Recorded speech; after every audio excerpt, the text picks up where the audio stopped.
2 weeks ago, a baby was found buried in the backyard of a Southwest Bakersfield home, stirring up conversation within the Sikh community about how to prevent such a tragedy from happening in the future. Everybody talking to each other and kind of exploring what we can do. Court documents reveal a teenager gave birth in her home back in November, and her mother, 43-year-old Beyonce Dillon, took the baby and drowned it to, quote, prevent family shame. Documents show the teen had no idea the baby had died and thought it had been adopted. Her husband, 47-year-old Jagsir Singh, allegedly wrapped the baby in a plastic bag before handing it over to his nephew, Bakshinder Pal Singh Maan, to be buried.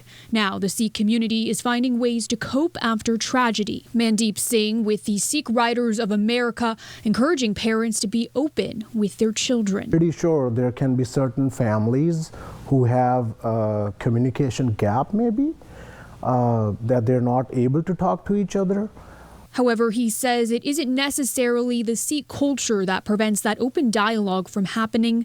That's a very broad statement to make that, a Sikh community doesn't talk about teen pregnancy among their families or sex or any of these things. But Singh says a meeting was held 2 weeks ago where the community came together in response to what happened, hoping to give people resources and advice. Telling kids how to speak up if they see some friend in their school who they think is going through some rough time or acting different, how to speak up. Parents, children, teachers, police, and mental health experts were at the meeting where concerns and resources were discussed.